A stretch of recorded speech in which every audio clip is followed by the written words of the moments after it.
Okay, I am back recording my journal, and where I last left off, I had just arrived in Korea and was placed with my trainer, Reed Ward, and I'm in Korea. I've left the MTC, and here we go. It is June the 9th, 1990. I was almost tempted to use a different color pen, but I remembered that it would be unkosher to break tradition. I look back and I haven't received any letters from Carmen in 2 weeks since the end of May. Oh well, she said that she said when I called that a letter was on the way, and she sent pictures too. Today was a very busy day. This morning we studied hard. No, we traveled hard and wide for about 2.5 hours, which was good.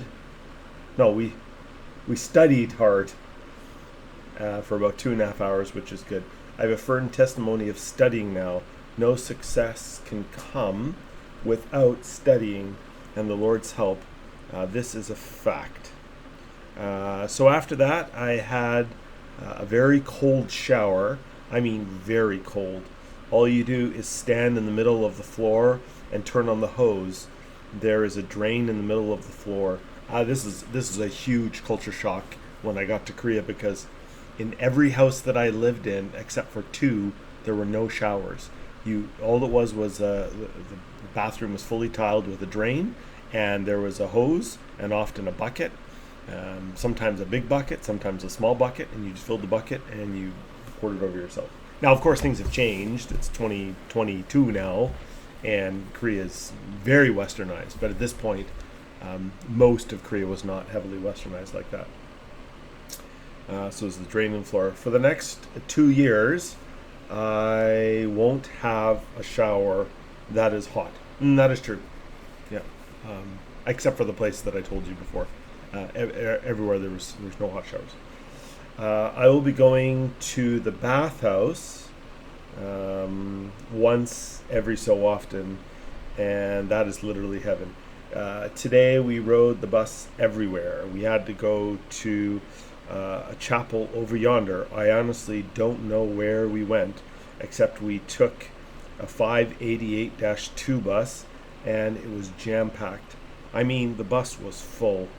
They have absolutely no limits for people on their buses, yet on elevators only 5 people or so can go. So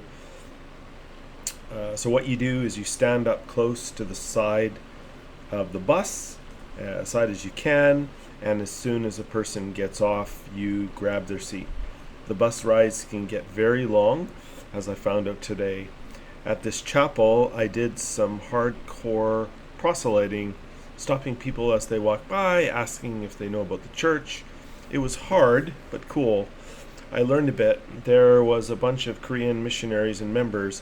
They were all talking to me, but I didn't know what they were saying. Oh well. It's 1 p.m. now. It's 11 p.m. now, way past my bedtime. We didn't get in until 10:30 because Elder Ward had to go out and sign a baptism interview on the other side of town, a baptism interview form on the other side of town. I'm so tired. I will sleep very well tonight. Yeah, so Elder Ward was our district leader at the time. And so he had those extra responsibilities, and so that's like the first day of hardcore missionary work, and what would become a pattern for the next couple months of me basically just following around Elder Ward. I had no idea half the time what he was saying, what we were doing. At times it was very frustrating because I was just following around. And I tried my best.